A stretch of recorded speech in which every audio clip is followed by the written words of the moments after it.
memandang keindahan-Mu, Yesus.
Haleluya, shalom.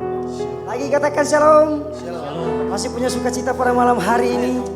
Kita bersyukur bahwa kasih dan anugerah Tuhan begitu besar yang Dia berikan kepada saya dan saudara. Sampai kita bisa ada di tempat ini semua karena anugerah Tuhan. Saya jemput semua bangkit berdiri, kita akan memuji dan meninggikan nama Tuhan. Kita tutup mata, kita berdoa. Bapa di sorga, kami bersyukur dan berterima kasih buat anugerah-Mu yang Kau limpahkan di tengah kehidupan kami. Hari ini Tuhan, kami mau siap memuji dan memuliakan nama-Mu. Bertaktalah dalam hati kami. Ini kehidupan kami Tuhan. Pakailah biar menjadi seturut dengan kehendak-Mu. Terpuji Allah Bapa di sorga. Dalam nama Yesus kami berdoa dan mengucap syukur. Yang percaya Tuhan sama-sama katakan amin. Shalom. Lagi katakan shalom. Berikan sorak-sorak yang terbaik bagi Tuhan. Amin. Haleluya. Hatiku percaya. Haleluya.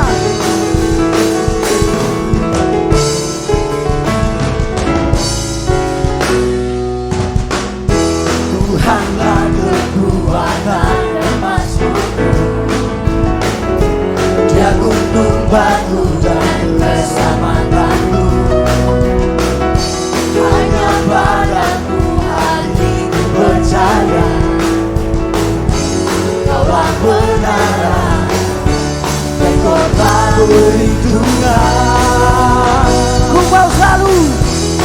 mau selalu bersyukur, sebab cintamu padaku takkan pernah berubah. Hatiku percaya, walau bumi bergoncang, gunung-gunung beranjak, namun kasih setiamu tak pergi dariku.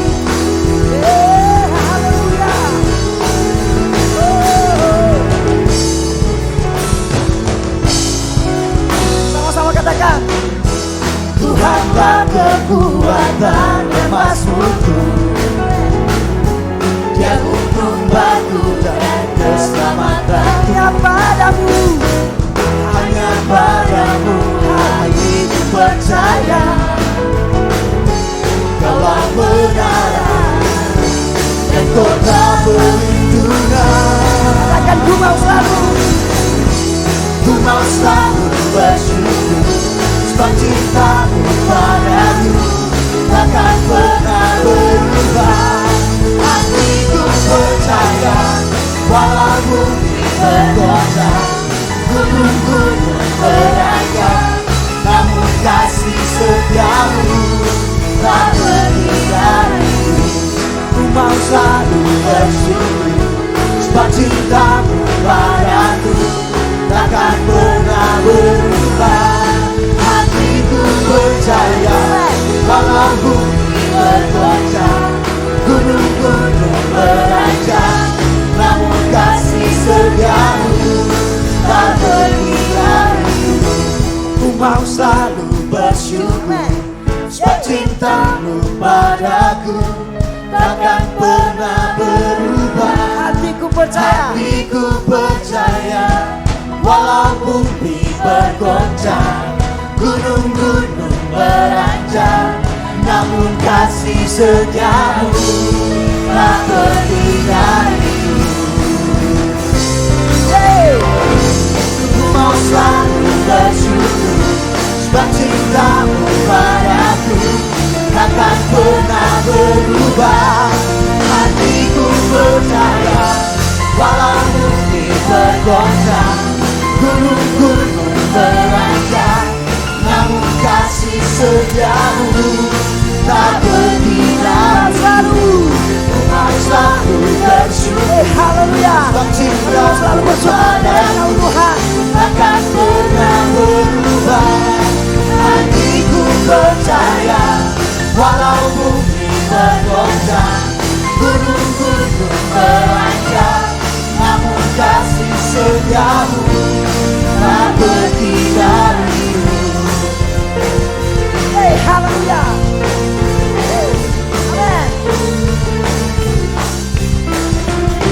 Kau dari yang harapkan, bukti dari segala yang tak kulihat. Dia berikanku kekuatan untuk melakukan perkara yang besar. Bersama rohmu, Bersama rohmu ku pasti menang. ku pasti menang.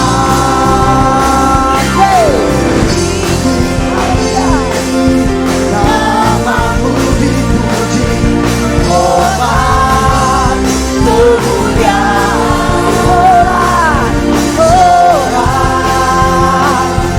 dengan senang hati rasa kelarungan.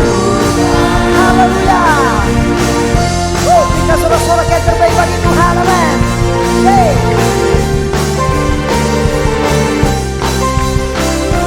Dasar dari yang kuharapkan, bukti dari segala yang tak kulihat. Iman berikan, Iman berikanku kekuatan melakukan perkara yang besar. Bersama rohmu ku pasti menang. Namamu dipuji,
Haleluya. Silakan duduk kembali. Ini pujian kami Tuhan. Kami siap mendengarkan kebenaran firman-Mu. Kami bersyukur Tuhan buat kasih dan anugerah-Mu dalam hidup kami. Tidak ada alasan untuk kami tidak bersyukur kepada Engkau Tuhan. Begitu besar penyertaan-Mu dalam kehidupan kami Tuhan. Kami bisa ada di tempat ini semua karena anugerah-Mu Tuhan. Terima kasih Yesus. Ini hati kami, bertakhtalah dalam kehidupan kami.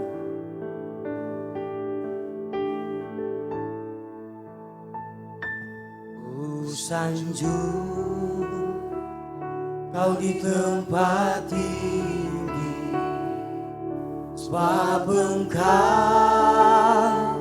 iman besar agung. Ku sanjung Kau lebih dari yang lain. Oh, dan ku datang menyembah-Mu Tuhan. Lagi katakan ku sanjung Kau di tempat tinggi. Katakan dengan iman. Ku sanjung. Angkat tangan kepada Tuhan di tempat. Katakan lagu ini dengan imanmu. Sebab Engkau Yesus iman besar. Ku sanjung Yesus, Kau lebih dari yang lain. Yesus, dan ku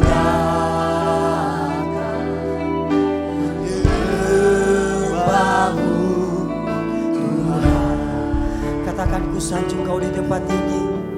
Dengan kasih Kristus teman-teman untuk berdiri. Ku sanjung Kau di tempat tinggi, sebab Engkau iman besar.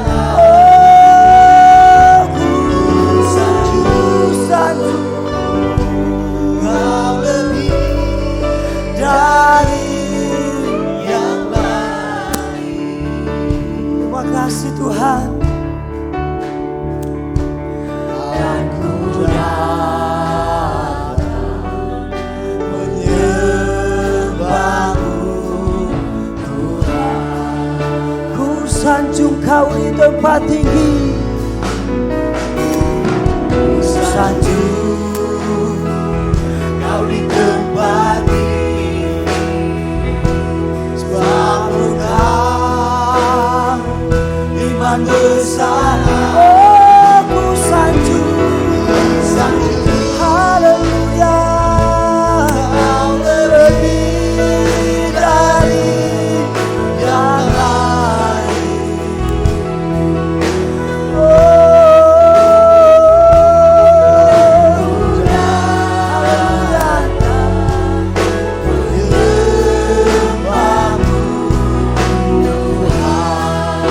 Sanjung Kau di tempat tinggi. Sanjung sebab Engkau iman besar agung. Haleluya.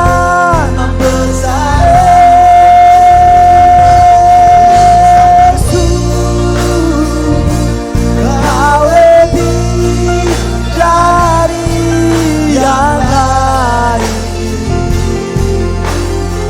Haleluya. Dan ku datang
Kau ku sembah,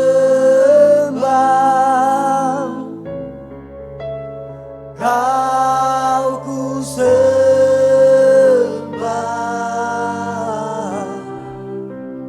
oh Tuhan.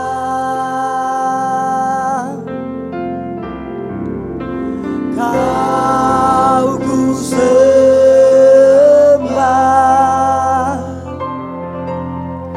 Kau ku sembah,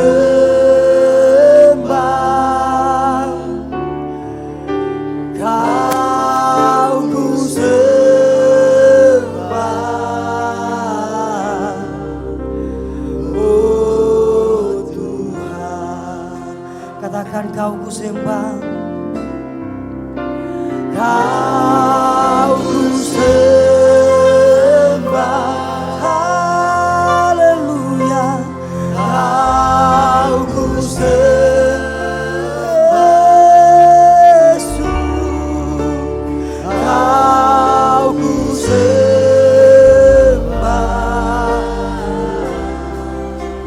oh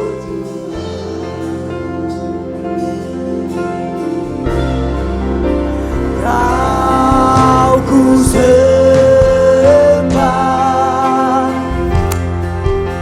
Kau ku sembah. Kami menyembah Engkau Tuhan, kami menyembah dalam roh dan kebenaran.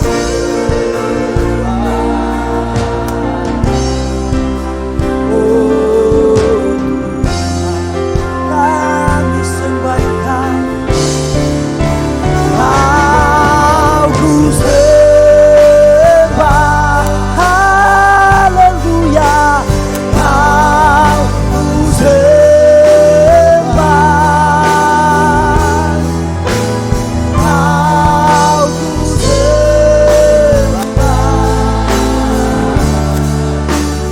oh Tuhan. Kau ku sembah, haleluya. Oh,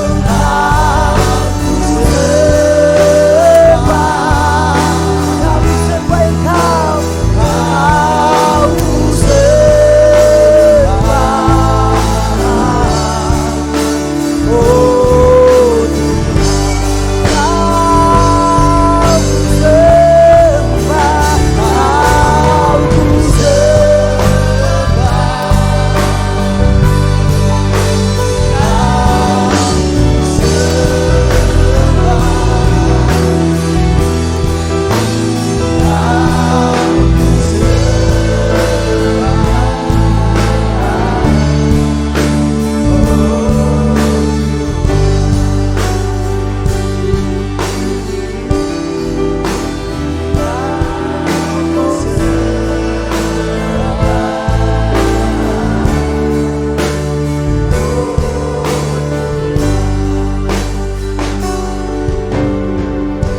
Benar Tuhan, hanya Engkau yang kami sembah di hidup ini, tiada yang lain.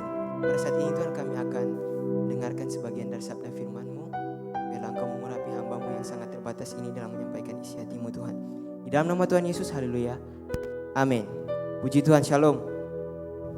Sekali lagi shalom. Terima kasih buat kepercayaannya. Saya bisa melayani di ibadah youth Shine Generation. Itu suatu kehormatan dan sekaligus kepercayaan. Nah, tidak berlambatan, mari kita buka di dalam Alkitab kita, dalam Matius pasal 4. Matius pasal 4 ayat 1 sampai 11. Sekali lagi, Matius pasal 4 ayat 1 sampai 11. Yang sudah dapat dipersilakan berdiri. Kita akan membacanya secara bersama-sama. Matius pasal 4 ayat 1 sampai 11. Lembaga Alkitab memberi judul Pencobaan di Padang Gurun, ayat 1, 2, 3. Maka Yesus dibawa oleh Roh ke padang gurun untuk dicobai iblis. Dan setelah berpuasa 40 hari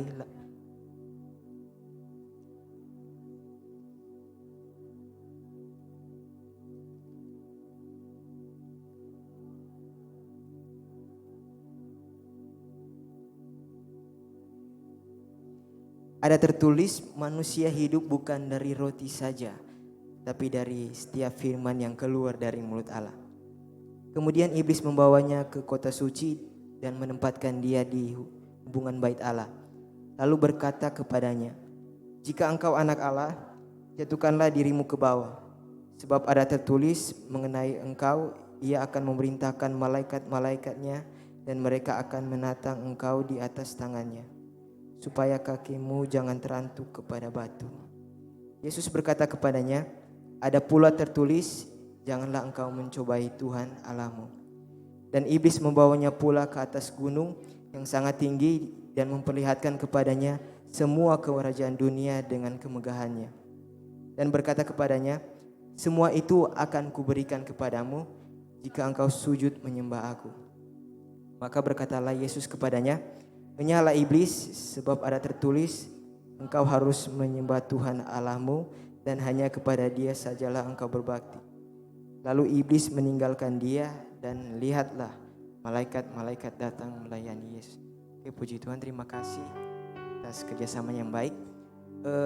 Pembacaan ini mungkin teman-teman sekalian sudah pernah baca, sudah sering gitu. Dan juga mungkin sudah sering dengar khotbah tentang pembacaan ini. Tapi biarlah pembacaan ini atau renungan singkat kita pada malam hari ini jadi kayak alarm gitu, ingatkan kita kembali. Nah, memang dalam proses kita mengiring Tuhan itu suka duka, sudah pasti. Ada sukanya, ada dukanya. Tapi ketika kita berjalan bersama dengan Tuhan, kalau kita lagi sukacita, jangan pernah lupa Tuhan, begitu dong. Tapi kalau contohnya kita lagi bermasalah, ada duka cita, jangan sampai tinggalkan Tuhan, begitu dong. Sama kayak kalau contohnya pernikahan kayak gitu. Kalau pernikahan, kalau suka jangan sampai lupa diri dan sebagainya. Tapi kalau lagi duka cita atau bergumul, jangan sampai tinggalkan. Begitu juga dalam kehidupan kita dalam membangun hubungan dengan Tuhan. Memang hidup ini enggak selamanya istilahnya mulus begitu. Apalagi kalau kita mengikut Tuhan. Selamanya orang itu berjalan istilahnya di atas karpet merah begitu. Mewah. Memang Tuhan tidak pernah janji kan. Tidak akan ada badai. Tidak akan ada masalah. Tidak akan ada cobaan. Tapi sama kayak lagu bilang begini kan. Memang Tuhan tidak pernah janji masalah akan hilang. Tapi Tuhan selalu berjanji kalau Tuhan selalu berjalan bersama dengan orang begitu. Tuhan tidak pernah tinggalkan. Jadi jangan sekali-sekali. Tuhan memang tidak pernah tinggalkan Tuhan. Tapi lain-kali orang yang tinggalkan Tuhan begitu. Nah di sini saya mau bicara soal cobaan begitu. Ayat yang pertama, maka Yesus dibawa oleh Roh ke padang gurun untuk dicobai iblis. Apa sih tujuannya ini Roh membawa Tuhan Yesus ke padang gurun? Alkitab bilang untuk dicobai kan? Di sini ini yang saya dapatkan. Ketika kita menghadapi satu tantangan, satu cobaan, satu pergumulan, kalau memang kita itu hidupnya lagi dalam poros kehendak Tuhan lah istilahnya gitu, lagi melakukan apa yang Tuhan inginkan,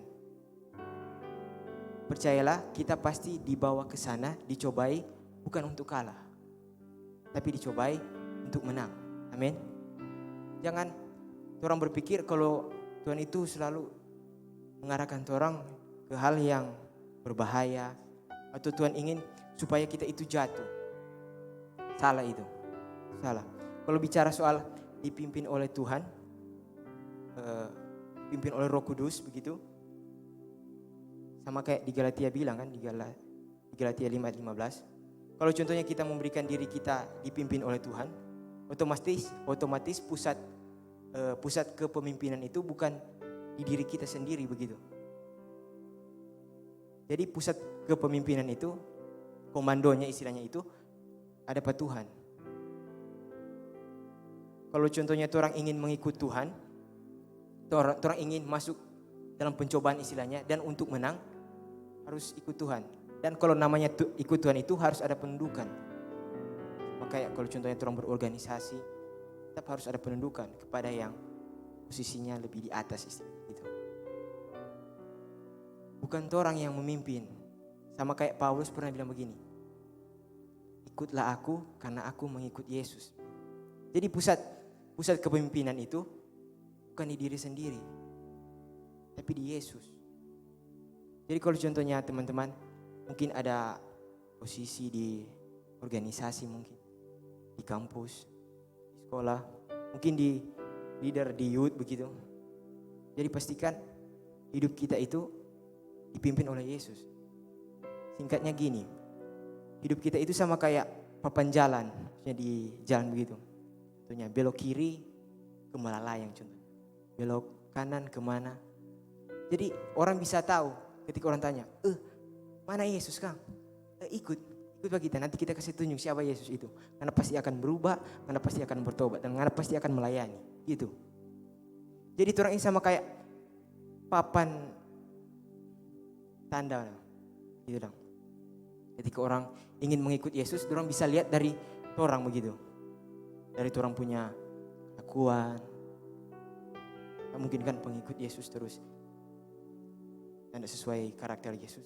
Memang sih. Terkadang juga kita lemah. Secara pribadi saya juga lemah. Kita sebagai manusia juga lemah. Nanti kita bahas itu di poin yang kedua. Ini poin yang pertama. Jangan biarkan diri kita yang memimpin diri kita sendiri. Jangan memimpin diri kita sendiri begitu. Taruh pucuk kepemimpinan kepada Yesus.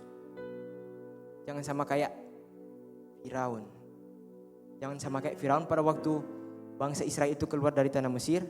Kan Tuhan lembutkan hati Firaun supaya Firaun dan bangsa Mesir membagi-bagikan harta kan kepada bangsa Israel, dan Israel pergi.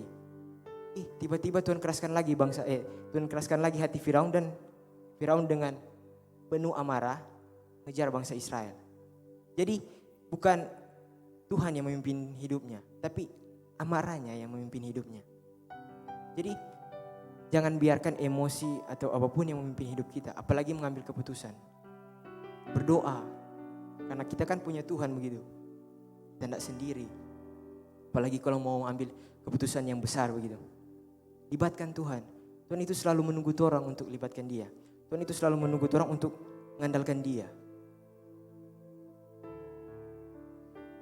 Kalau hal ini maksudnya dicobai untuk menang, ini akan bekerja kalau contohnya istilahnya orang gak ada ancang-ancang ke sana.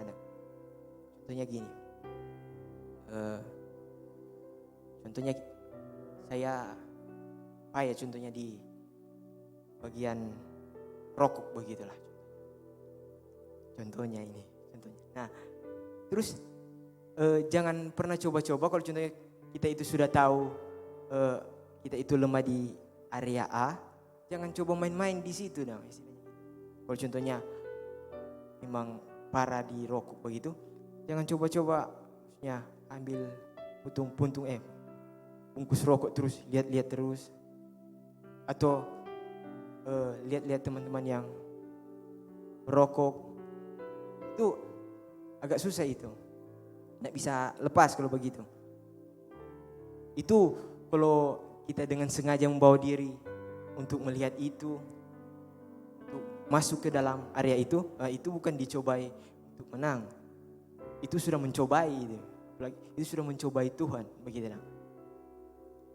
Kebanyakan anak-anak Tuhan ya seperti itu Memang tidak semuanya, tidak ada orang yang sempurna. Semua penuh dengan dosa. Contohnya juga kayak gini. Contohnya orang scroll media sosial begitu. Terus sebagai laki-laki orang kan payah di mata istilahnya gitu. Cek gagah itu, like gitu pulang scroll ke bawah, cek gagah itu, like. Kayak gitu. Terkadang orang kalau contohnya orang lemah di mata, jangan coba-coba untuk lihat hal-hal yang seperti itu, gitu itu pasti akan terjerumus terus. Sama kayak gini, orang tidak bisa kontrol apa yang terjadi di luar diri orang. Tapi orang bisa kontrol apa yang orang punya respon begitu di dalam hati, dalam diri. Sama kayak orang tidak bisa larang kalau contohnya burung lewat di atas kepala, kan? Itu tidak bisa orang larang.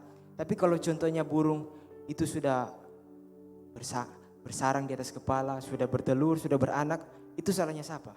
Bukan salahnya burung itu salahnya orang. Gitu. Jadi jangan coba-coba dong. Kalau sama seperti saya bilang tadi, orang tidak bisa kontrol apa yang di luar orang, tapi orang bisa kontrol. Orang punya diri dong, punya tanggung jawab sebagai anak Tuhan begitu. Kebanyakan pencobaan itu oleh karena keinginan hati itu orang begitu dong. Itu Alkitab dia bilang. Karena itu saya pernah bilang di sini, hatimu menentukan pikiranmu. Contohnya sama seperti saya pernah bilang, kalau hati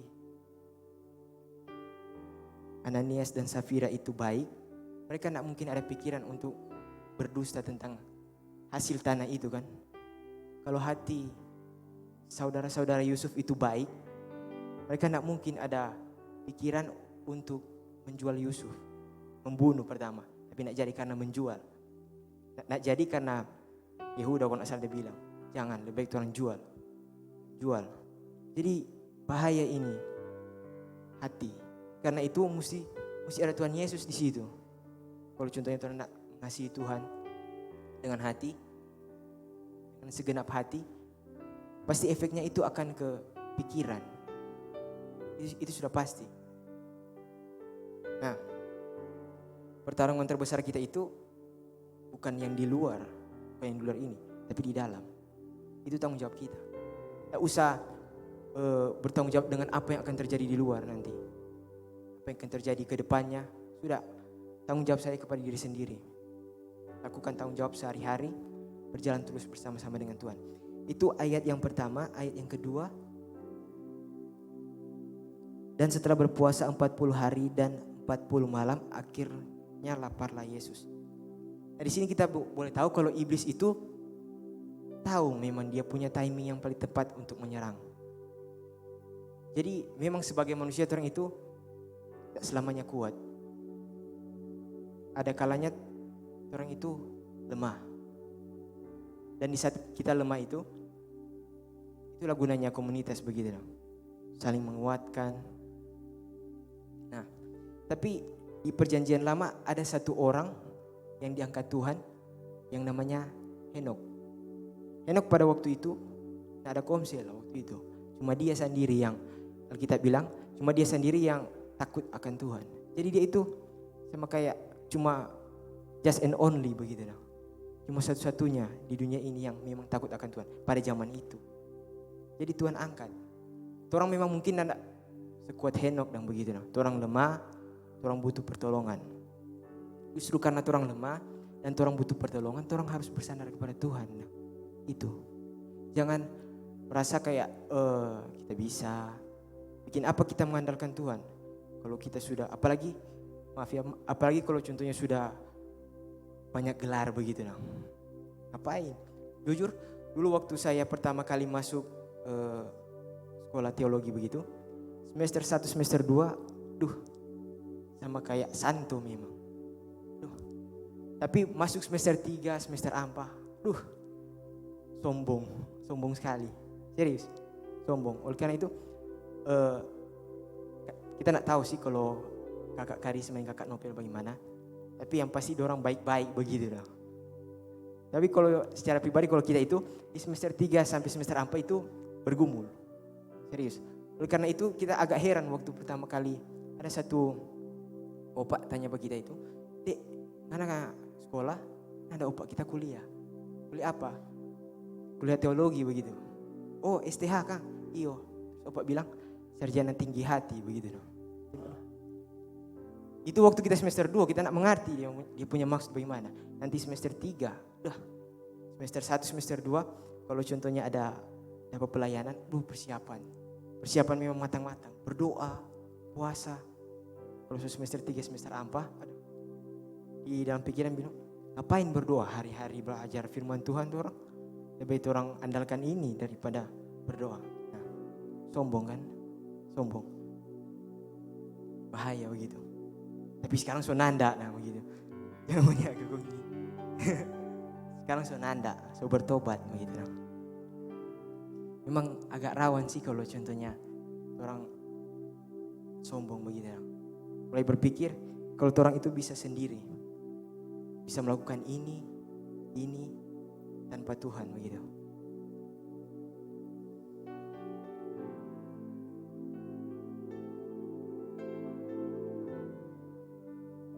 Kebanyakan itu orang istilahnya jatuh bukan di tempat yang rendah.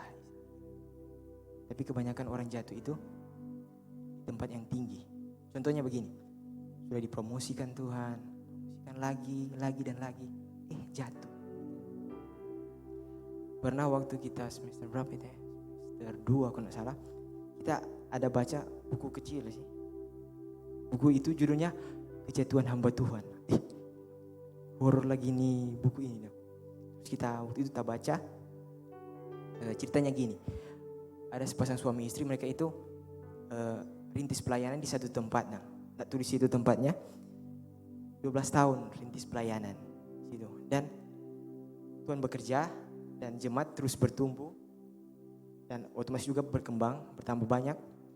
Dan tiba satu waktunya 12 tahun kalau tidak salah itu sudah genap 12 tahun gereja itu, dan hamba Tuhan yang laki-laki gembala di situ jatuh dengan jemaatnya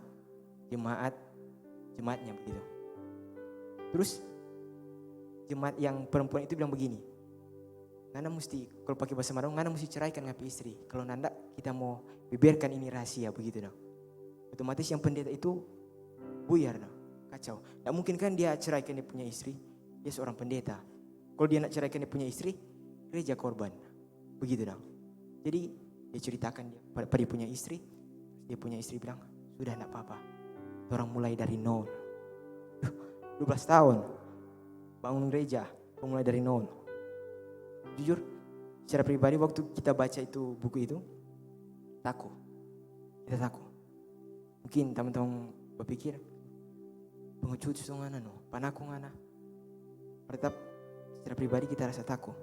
Lebih baik kita nggak usah dipromosikan Tuhan begitu. Kalau ujung-ujungnya pasti jatuh begitu.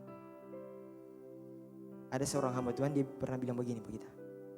Nah, ada orang yang suka jatuh, cuma ada orang yang kurang hati-hati. Contohnya kayak gini. Contohnya dari Winangun ke Malalayang. Saya bawa sepeda motor contohnya gitu. Dan dari Winangun ke Malalayang itu saya tidak pakai helm. Di tengah jalan saya berencana untuk cilaka istilahnya gitu. Ada orang begitu? Nah ada kan. Kecuali dia sudah sedikit kurang begitu. Nah ada orang yang suka jatuh. Cuma ada orang yang kurang hati-hati. Jadi kalau contohnya kita itu dipromosikan Tuhan, hati-hati. Lebih banyak godaan itu. Karena sebagai kalau pohon lebih tinggi, anginnya pasti lebih keras. Itu sudah pasti. Jadi jangan senang-senang. Memang harus senang kalau dipromosikan Tuhan. Tapi lebih daripada itu tanggung jawab. Mungkin bukan di sini. Ada banyak orang berpikir kalau contohnya berdiri di depan sini, membawakan firman Tuhan, itu kelihatan bagus ya, keren ya begitu. Jujur, saya bilang ini bukan masalah keren dan tidak keren ini. Ini masalah tanggung jawab begitu. Kalau contohnya gini, kalau contohnya kita bicara di sini berkhotbah tentang jangan bersinah. Terus kita di luar sana kedapatan bersinah. Masih tidak mau dapat pelayanan. Sedangkan pelayanan itu, dasar pelayanan itu kepercayaan. Contohnya kalau contohnya itu orang tawarkan jasa begitu. Kenapa orang pilih itu orang jasa begitu? Karena dia percaya kan. Itu juga dengan pelayanan. Jadi kalau contohnya teman-teman itu ada dalam satu pelayanan, kelola baik-baik itu kepercayaan, begitu dong. Jangan sampai hianati kepercayaan. Memang Alkitab bilang 7 kali orang benar jatuh, 7 kali juga dia bangkit. Tapi untuk membangun kembali kepercayaan itu butuh waktu, teman. Enggak langsung balikan tangan begini, enggak. Butuh waktu. Sama kayak itu pendeta tadi cerita itu di buku. 12 tahun jatuh mulai dari nol. Agak susah sih. Agak bergumul juga. Tapi yang mau bagaimana gitu. Kalau kurang hati-hati. Pernah Pastor Philip Mantova kalau saya pernah bilang, jatuh bangun anak muda itu bukan di pelayanan. Jatuh bangun anak muda itu soal hubungan. Apalagi hubungan dengan pacar. Hati-hati itu. Nah, kita sebagai manusia ini kan sangat terbatas. Tak selamanya orang ini kuat. Berarti saya pernah bilangkan tadi, bersandar pada Tuhan. Ketika orang sendiri, tak mungkin orang bisa selalu kuat. Jangan bersandar kepada diri sendiri, bersandar pada Tuhan. Tuhan bilang begini kan, marilah kepadaku semua yang letih lesu dan berbeban berat. Aku akan berikan kelegaan bagimu. Pikul aku yang kupasan dan belajarlah padaku. Nah, aku ini lemah lembut dan rendah hati. Jadi kalau orang yang hendak bersandar kepada Tuhan itu, dia pasti istilahnya capek, lelah. Ini bukan soal fisik ya teman, apalagi yang masih muda, nak mungkin lah. Tapi ini bicara soal rohani. Ini bicara soal mental. Akan tiba saatnya orang, ini masalah rupa nak jaga habis. Ini masalah rupa belum kelar satu, sudah datang satu. Seperti itu dong. Itu karena kita terlalu banyak mengandalkan diri sendiri begitu. Bersandar pada Tuhan. Bersandar pada Tuhan. Tuhan pasti akan menolong kita. Nah, kenapa sih kita harus bersandar kepada Tuhan? Tentu teman-teman, ada teman-teman yang berkata seperti itu. Saya kasih contoh ya. Tuhan itu bisa jadi apa saja di dalam musim kehidupan kita untuk membantu kita bertumbuh dalam pengenalan akan Dia. Contohnya Musa. Waktu bangsa Israel melawan bangsa Amalek kalau tidak salah. Pada waktu itu Musa naikkan ke gunung. Ketika Musa mengangkat tangan, bangsa Israel kuat. Tapi ketika Musa turun tangan, bangsa Israel lemah. Otomatis Musa harus mengangkat tangan terus sampai bangsa Israel menang. Dan di akhir pertarungan itu Musa bilang begini, Yehova Nisi, Tuhan panji kemenanganku. Itu Musa, itu bagiannya Musa. Kalau Abraham kan waktu dia mau sembeli Ishak, mau bunuh Ishak, menjadikan korban bakaran. Terus Tuhan bilang, jangan, nanti aku sediakan itu, domba. Terus Abraham bilang apa? Yehova Jireh, Allah yang menyediakan. Bagi Musa, Tuhan itu panji kemenangan. Tapi bagi Abraham, Tuhan itu Allah yang menyediakan. Terus begini lagi di perjanjian baru. Waktu itu Tuhan Yesus berbicara tentang rumah Bapa. Yesus bicara ini. Terus tiba-tiba orang-orang tersebut berkata, Bapa, bagaimanakah kami bisa pergi ke sana? Tuhan, bagaimanakah kami bisa pergi ke sana? Tuhan Yesus bilang apa? Akulah jalan dan hidup. Akulah jalan dan kebenaran dan hidup. Tiada seorang pun bisa pergi ke Bapa kalau tidak melalui aku. Jadi dia itu menjawab kebutuhan dong. Tuhan Yesus itu menjawab kebutuhan. Baru lagi habis dia memberi makan 5.000 orang kalau tidak salah. Kan mereka masih ikut waktu Tuhan Yesus menyeberang ke seberang. Mereka masih ikut. Terus Tuhan bilang begini, kamu ikut aku bukan karena melihat mujizat, tapi karena makan roti. Terus Tuhan bilang begini kan, jangan bekerja untuk makanan yang dapat binasa, tapi bekerjalah untuk makanan yang dapat bertahan sampai kekekalan. Itu Tuhan Yesus bilang. Terus mereka bertanya, berikanlah kepada kami makanan itu. Terus Tuhan Yesus bilang apa? Akulah roti yang turun dari sorga. Jadi Tuhan Yesus ini bisa jadi apa saja dalam kehidupan kita untuk membantu kita mengenal akan Dia. Pengalaman akan Tuhan itu erat sekali hubungannya dengan pengenalan akan Tuhan. Sekali lagi, pengalaman dengan Tuhan itu erat sekali hubungannya dengan pengenalan akan Tuhan. Banyak orang bilang begini kan, kalau contohnya dia punya kisah pertobatan hebat, pasti dia akan dipakai Tuhan secara luar biasa. itu kurang benar begitu. Karena kalau bicara soal pemakaian Tuhan itu bicara soal respon hati dan komitmen begitu. Bukan pengalaman dengan Tuhan. Contohnya kayak gini. Contohnya ada seseorang itu dia berjalan di satu tempat dan dia ada lihat barang begitu di tanah. Dia ambil, terus dia kasih bersih begitu. Dia kasih bersih, dia taruh di popoji istilahnya. Dan dia mulai berjalan, seiring waktunya berjalan, ada kebutuhan begitu. Mulai keluarkan barang itu. Tampaknya ini barang untuk memenuhi kebutuhan itu.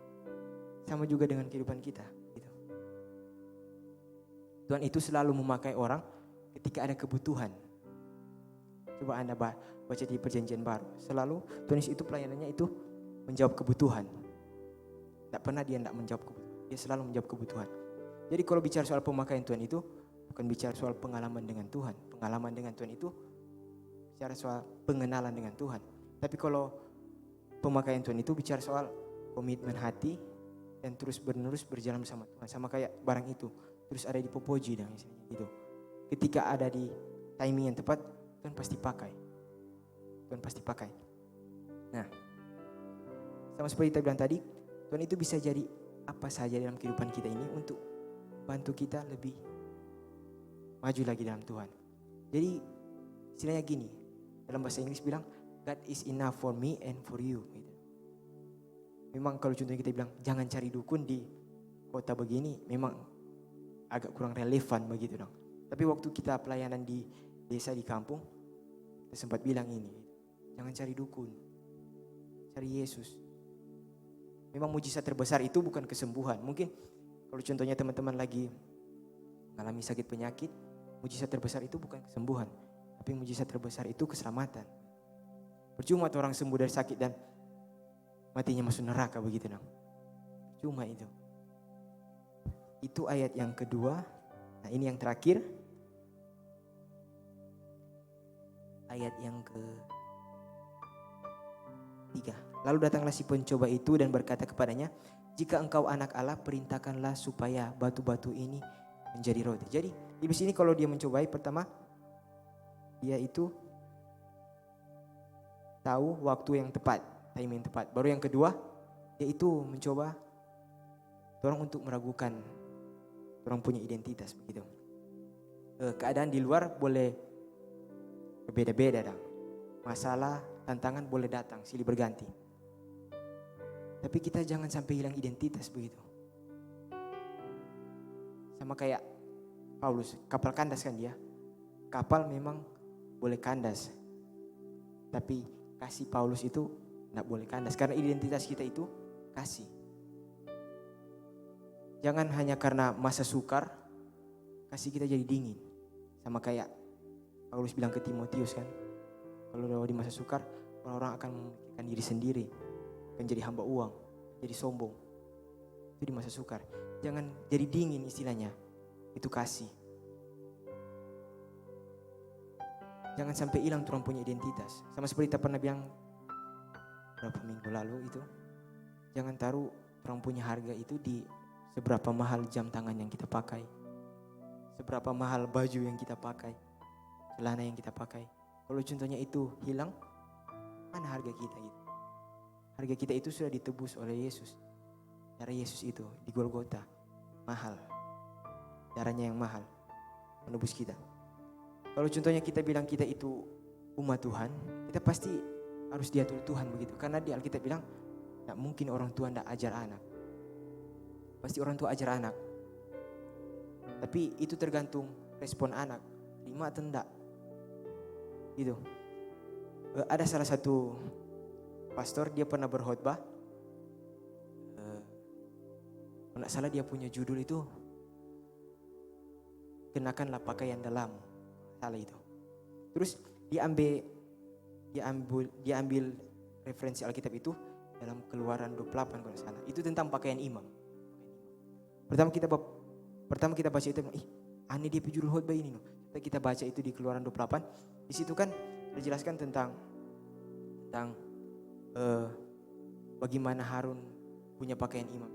Baju efod, harus ada gelang emas, apa semua. Tapi bukan cuma itu yang Tuhan atur. Tuhan atur sampai dia punya dalaman istilahnya gitu. Jadi apa yang orang boleh ambil di sini? Tuhan tidak mau cuma atur yang kelihatan begitu. Tuhan mau atur sampai di dalam. Sampai yang hanya orang dan Tuhan yang tahu begitu. Jangan kalau contohnya orang cuma ingin diatur dari yang kelihatan ini. Sama seperti Tuhan Yesus bilang kan kepada orang-orang Farisi. Kamu sama kayak kubur istilahnya gitu. Bagus di luar, busuk di dalam. Jadi Tuhan Yesus mau orang itu transparan lah istilahnya gitu. Kalau di luar A, di dalam juga A. Tak mungkin di luar A, di dalam B. Jika ya katakan ya, jika tidak katakan tidak begitu. Apa yang lebih daripada itu berasal dari si jahat. Terus timbul pertanyaan, boleh tidak berdusta demi kebaikan?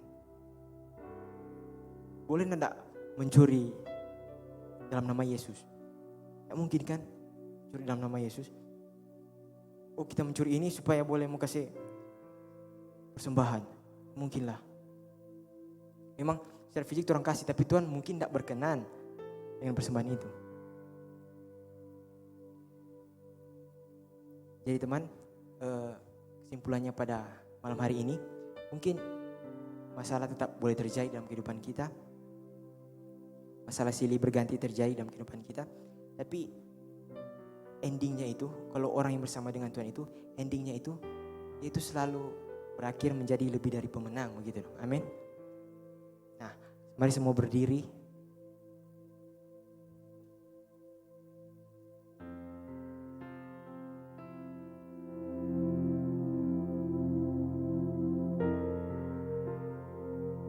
Di Pastor Faith Supit yang berdoa.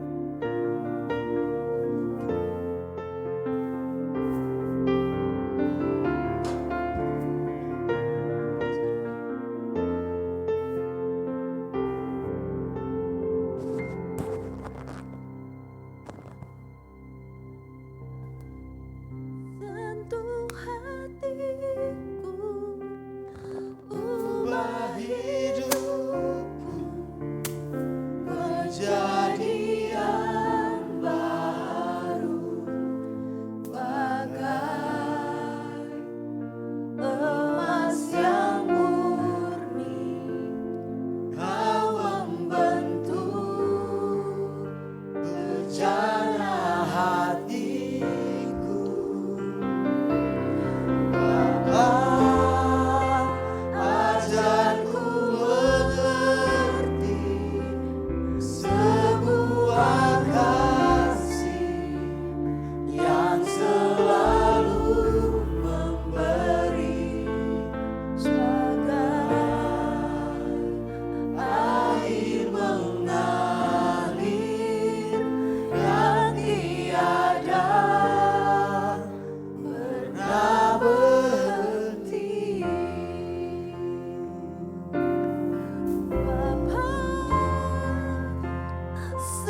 untuk bejana hati.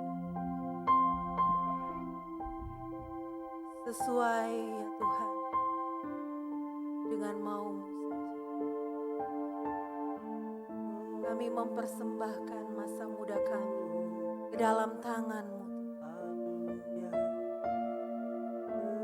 Biar Engkau mengerjakan hal-hal yang terbaik dalam kehidupan kami. Ajar kami untuk selalu mengerti dengan isi hati-Mu, dengan rancangan-rancangan-Mu untuk masa depan kami. Terima kasih ya Tuhan untuk rema-Mu pada malam hari ini. Bukan kehendak-Ku yang jadi, tapi kehendak-Mu yang jadi Tuhan. Biar melalui kami, nama-Mu saja yang dimuliakan. Biar kami menjadi saksi yang menarik, saksi yang manis untuk memberitakan firman-Mu, untuk menjadi saksi bagi kerajaan-Mu di bumi maupun di surga. Terima kasih Tuhan Yesus.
Amin. Silakan duduk kembali. Saatnya kita akan memberikan persembahan bagi Tuhan. Siapkan persembahan yang terbaik. Haleluya.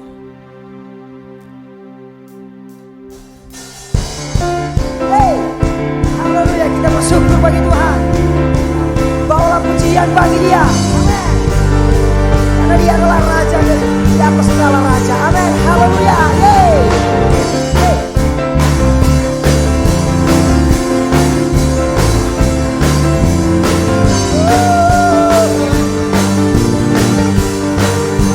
Sama-sama katakan. Bersyukurlah kepada-Nya, bawalah pujian bagi Dia, karena Dia Raja, Dia yang berkuasa. Tuhanlah kekuatanku, Tuhanlah kekuatanku, masa udah semua bangkit berdiri. Selamatkanku, Kau penolongku, Dia beri Kau yang berkuasa. Percaya seluruh semesta sujud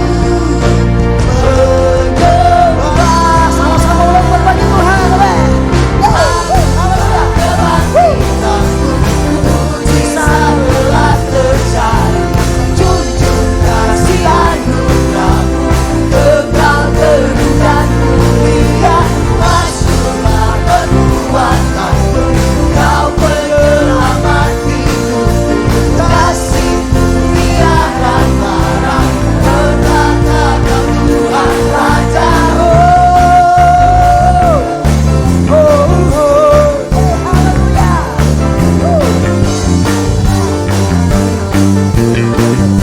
Sama-sama katakan bersyukurlah. Bersyukurlah kepada-Nya, bawalah pujian bagi Dia, karena Dia Raja, Dia yang berkuasa. Tuhanlah kekuatanku, masuk dan keselamatanku, Dia penolongku, Dia beri hidupku. Yang percaya seluruh semesta sujud. Amin. Sama-sama melompat. Amin. Mujizat telah terjadi, junjung kasih anugerah-Mu, kekal teguh dan mulia. Masuklah perbuatanmu, Kau penyelamat hidupku, kasih-Mu tiada tara, betapa Kau Tuhan Raja. Selamat pagi kepada saudara, mau memuji melompat bagi Tuhan. Amin. Hari ini bentuk ekspresi saya dan saudara memuji dan menyembah Tuhan. Amin. Ketika lagu mengatakan akulah kebangkitan, kita melompat bagi Tuhan. Setuju? Setuju? Kedengaran? Setuju? Amin. Haleluya. Yeay, bersyukurlah. Sama-sama katakan. Bersyukurlah kepada-Nya, bawalah pujian bagi Dia, karena Dia Raja, Dia yang berkuasa. Tuhanlah kekuatanku, Tuhanlah kekuatanku, masuk dan keselamatanku, Dia penolongku, Dia beri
silakan yang sudah memberi, bahkan yang belum memberi. Tuhan Yesus memberkati.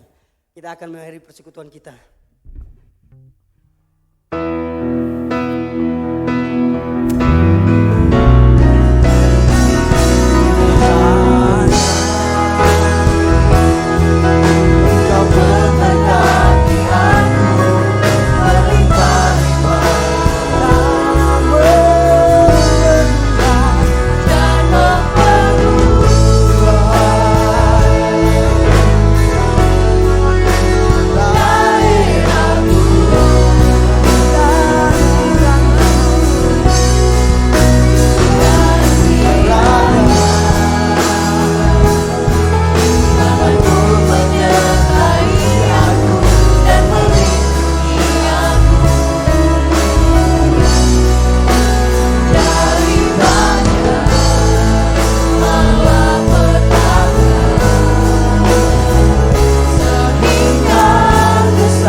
kiranya Engkau memperluas daerah kami.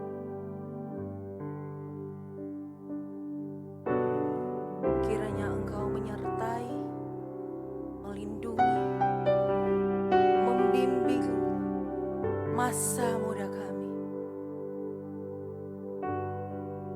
menjadi gemuk, segar, dan menghasilkan buah yang lebat.